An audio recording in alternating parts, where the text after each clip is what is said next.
ایک نوجوان بھی تھا، یتیم بھی تھا، شوق بن گیا دین پڑھنے کا۔ نوجوان تھا اور یتیم بھی تھا، ضرور سنیں آپ۔ شوق بن گیا دین پڑھنے کا۔ محلے دار علاقے والے کہنے لگے کہاں سے کمائے گا، نہ باپ ہے نہ ماں ہے نہ گھر ہے، کہاں سے؟ حضرت رومی کہتے ہیں نوجوان نے جنگل میں جھونپڑی لگا لی۔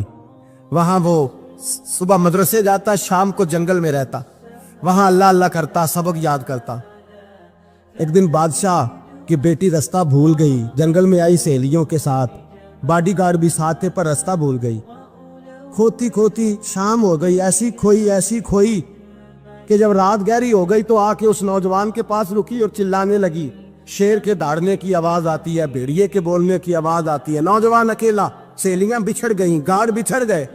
کہنے لگی میں پریشان ہوں، مجھے جگہ مل جائے گی۔ نوجوان کہتا میں نے شہزادی دیکھی اور مجھے بھی پتا تھا کہ گھر ایک ہی ہے اور آگ کو اندر سے دروازہ بھی بند کرنا پڑتا ہے، جنگل جانور بھی آ جاتے ہیں۔ کہتے میری چھوٹی سی کٹیا میں، جھونپڑی میں وہ آئی، رو کے کہنے لگی سہارا کوئی نہیں، اگر میں پیچھے نکلوں گی تو بھیڑیے کھا جائے گا۔ کہتے میں نے اسے جگہ دے دی، اکیلی عورت، چراغ جل رہا ہے، سبق یاد کر رہا ہوں۔ میرے نبی پاک نے فرمایا جہاں مرد عورت اکیلے ہو تیسرا شیطان ہوتا ہے۔ اور شہزادی، وہ بچہ کہتا ہے سبق یاد کرتا رہا ساری رات۔ وہ بچی کو کہا سو جا، پر وہ کہتی ہے نیند مجھے بھی کہاں آئی۔ ایسے موقع پر نیند، ساری رات سبق یاد کرتا، تھوڑی دیر کے بعد چراغ جلتا تو اس پہ انگلی رکھتا، ہاتھ جلتا تو پیچھے کھینچ لے، پھر دوسری انگلی رکھتا، تھوڑی دیر کے بعد جلتا تو کھینچ لے، ہاتھ سارا جل گیا۔ صبح کرنیں چمکی تو کہنے لگا چل نکل جا، دوڑ جا، بس بڑا صبر کا امتحان ہو گیا، چلی جا۔ شہزادی باہر نکلی، سپاہی ڈھونڈ رہے تھے، بادشاہ خود جنگل میں نکلا ہوا تھا، میری بیٹی مل گئی۔ بادشاہ تنہائی میں جا کے کہنے لگا بیٹا میں دنیا کو بتاؤں گا کہ میری بیٹی کھوئی نہیں تھی، سپاہی ساتھ ہی تھے۔ یہ بڑا مشکل ہوتا ہے، بیٹی تو بھول کے بھی رات کہیں رہ پڑے تو لوگ جینے نہیں دیتے، تو بیٹا مشکل ہو جائے گا میرے لیے۔ کہاں تھی؟ اس نے کہا نیک نوجوان کے پاس۔ اس نے کہا بیٹا میں تو تیری بات مانوں گا پر دنیا نہیں مانے گی۔ اگر اس نوجوان نے کسی کو بتا دیا کہ تو اس کے پاس تھی تو پھر لوگ میرا جینا محال کر دیں گے۔ بیٹا میں مر جاؤں گا، میری مجبوری یہ ہے کہ وہ کہیں راز نہ اگل دے وہ نوجوان، اسے قتل کرنا پڑے گا۔ عورت نے منتیں کی، اس بیٹی نے کہا میرے محسن کو مارو گے، روئی، اور وہ کہنے لگا میں بادشاہ، وہ میرا اپنا وقار ہے، میں اس کو چھوڑ نہیں سکتا۔ گرفتار کر لائے سپاہی، وقت طے ہو گیا سزا کا۔ اکیلے کارکوشری میں رکھا گیا، جو اس کے خاص اعتبار والے تھے ان کی ڈیوٹی لگائی۔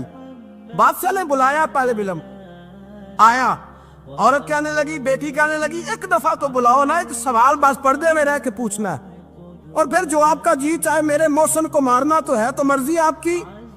سامنے کھڑا کیا نوجوان، پردے کے پیچھے عورت کھڑی ہو گئی، بادشاہ بیچ بیٹھ گیا۔ بی بی کہنے لگی ساری رات بیدار میں بھی رہی، سویا تو بھی نہیں، وہ جو تو چراغ کے قریب ہاتھ لگا کے جلاتا تھا وہ سمجھ نہیں آئی۔ نوجوان رو پڑا، کہنے لگا کیا کروں، میں نے رسول اللہ کا دین پڑھا ہے، کیا کروں، میں نے حضور کا دین پڑھا ہے، میں نے پڑھا ہے کہ زانی کو سب سے نیچے دوزخ کے سب سے نچلے درجے میں جلایا جائے، اسے جہنمیوں کا پیپ اور ریشہ پلایا جائے، کند کھلایا جائے، یہ روایتیں پڑھی ہوئی تھیں۔ تھوڑی دیر کے بعد شیطان مجھے کہتا تھا بدکاری کر لے، میں اپنا ہاتھ اسی وقت جب شیطان مشورہ دیتا تو میں آگ پہ کرتا، میں کہتا اگر یہ برداشت ہو گئی تو وہ بھی ہو جائے۔ جب ہاتھ جلتا تو میں سمجھ جاتا نہیں تجھ سے تو یہ نہیں برداشت ہوتی تو وہ کیسے ہوگی۔ پھر مجھے شیطان مشورہ دیتا کوئی دیکھ نہیں رہا تو بلانے نہیں گیا، خود آئی، میں دوسری انگلی لگا دیتا۔ میں نے ہاتھ جلایا اور میں سمجھ گیا جب چھوٹا سے چراغ کی اتنی سی شمع کی آگ نہیں برداشت ہوتی تو دوزخ کیسے برداشت ہوگی۔ کہتا میں باز آیا۔ بادشاہ نے یہ کہانی سنی، لفظ سنے تو چیخ مار کے رویا، کہنے لگا او طالب علم تو میرے نبی کا سچا غلام ہے، اور میرے رسول کے جو سچے غلام ہوتے ہیں انہیں پھانسیاں نہیں دی جاتی، انہیں تخت پر بٹھایا جاتا ہے۔ اب تجھے سزا نہیں ہوگی بلکہ میں اپنی بیٹی کا نکاح تیرے ساتھ کروں گا اور میرے بعد اس سلطنت کا بادشاہ بھی تو ہی بنے گا۔ اب وہ نوجوان وہاں نعرے لگا رہا ہے، کہتا لوگوں تم مجھے کہتے تھے دین سے کیا ملتا ہے، دین سے تو اللہ تخت و تاج بھی عطا فرما دیتا ہے۔ اگر نوجوان شرم و حیا والے بن کے رہے اللہ ساری عزتیں دے دے گا۔ دیکھیں نا اللہ کے فضل سے عزت ملتی ہے، اور جب کوئی عزت داروں جیسا کام ہی نہ کرے۔ ایک بات اور عرض کرنی ہے پر وقت تھوڑا رہ گیا۔ جوانوں، میں نا जब कभी परेशान होता हूँ ना तो मैं ये वाली बात खोल के पढ़ता हूँ आला हज़रत। ये बात ढारस बनाती है, ढारस तवानाई देती है, पूरा मजमून बांधा है। आला हज़रत कहते हैं बेरूपिया था, मदारी, रूप बदल बदल के दिखाया करता था, बादशाहों से इनाम लेता था। एक दिन औरंगजेब आलमगीर के पास आ गया, कहने लगा मैं रूप बदलूंगा, अगर आप पहचान ना सके तो मैं इनाम लूंगा। आपने फरमाया मैं कोई ऐसे वैसा बादशाह नहीं, कहा मुझे धोखा देना मुश्किल है, कहा नहीं मैं रूप बदलूंगा। हजरत औरंगजेब आलमगीर बड़े नेक बादशाह गुजरे, बड़े परहेजगार। वो बेरूपिया कहने लगा मैं रूप बदलूंगा, आप नहीं पहचान सकेंगे। फरमाया चल जितना तेरे अंदर जोर है लगा ले।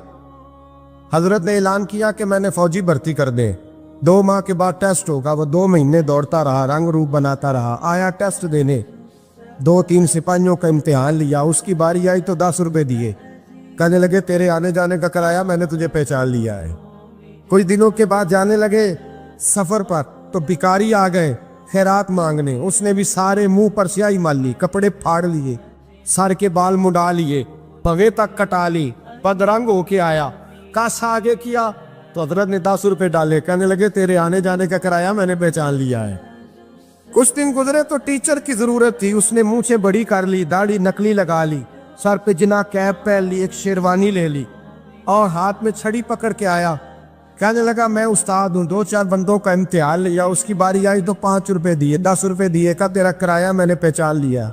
2 साल गुजर गए, वो जब भी आता हजरत पहचान लेते। एक दिन सफर पे जा रहे थे, बहुत बड़ा लश्कर था, जिहाद करने जा रहे थे औरंगजेब आलमगीर, तो देखा एक पहाड़ी है, पहाड़ी पे लोग जा भी रहे हैं आ भी रहे। औरंगजेब आलमगीर पूछने लगे यहाँ क्या है, कहने लगे बाबा जी बैठे हैं दुआ करते हैं, अल्लाह के नेक बंदे हैं। औरंगजेब कहने लगे यार पुराने लोग सारे ही अल्लाह वालों को मानते, ये भी मुसीबत आई है जितनी नहीं आई है, सारे लोग ही मानते। कहने लगे जरा मैं दुआ ना करा लूं, बच्चे काम जा रहा हूँ।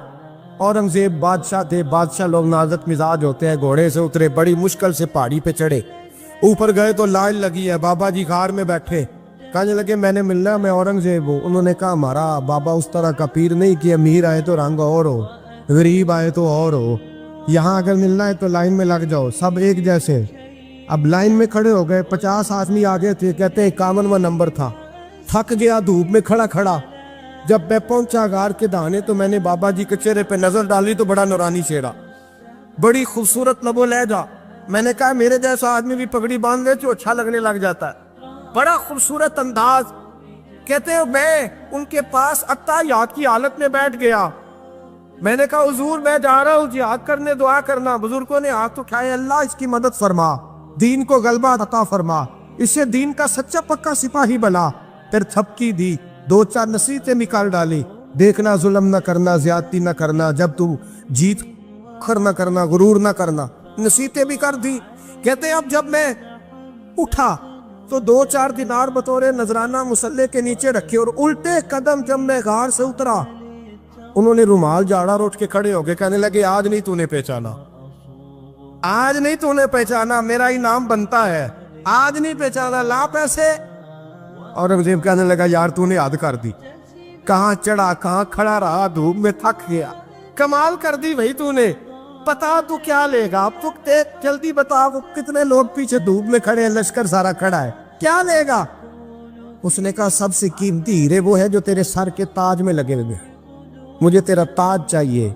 ओ भाइयों सुनना और याद रखना, मेरे आला हजरत कहते हैं बादशाह ने सर के ऊपर से ताज उतारा, बहरूपिये के कदमों में रखा और कहने लगे ये ले, और ये तो तेरा मांगने पर मैंने दिया है ना, मैं वापस आता हूं तो आना मैं अपनी मर्जी से भी तुझे दूंगा, तूने औरंगजेब जैसे बंदे को धोखा दिया, आना मैं उस वक्त भी दूंगा। वो देख बस बात खत्म हो गई, हद हो गई। देखकर कहते हैं जब मैं पलटा ना वापिस, बहरूपिये ने आवाज दी बादशाह ठहर जा, तो मैंने पलट के देखा तो कहने लगे ये अपना ताज ले जा, उठा और ले जा।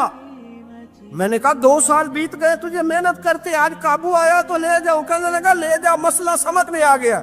मैंने कहा मुझे भी तो समझाना। कहते वो फूट फूट के रोया, उसकी आंखें बरस पड़ी, सैलाब की तरह आंसू बह निकले, तड़पा और लोग कहने लगा बादशाह मैंने झूठ मूठ रसूलुल्लाह की गुलामी इख्तियार की थी, झूठ मूठ की दाढ़ी, झूठ मूठ की पगड़ी, झूठ मूठ का फकर, मैंने झूठ मूठ नबी पाक का लिबास पहना है तो तेरे जैसे बादशाहों के ताज मेरे कदमों में आ गए हैं। अगर मैं सचमुच रसूलुल्लाह का गुलाम बनूंगा तो अल्लाह क्या कुछ अता फरमाए, अल्लाह कितनी नेमतों से नवाजे। मेरे आला क्या फरमाते हैं, आला हज़रत फरमाते हैं फरिश्ते भी करते हैं ताजीम मेरी। कौन जी? अल्लाह। ऐसा अकीदा भी कम मिलेगा जो बरेली के इमाम का अकीदा है, ऐसा भी कम। कहते हैं फरिश्ते भी करते हैं ताजीम मेरी। क्यों? फरमाने लगे फिदा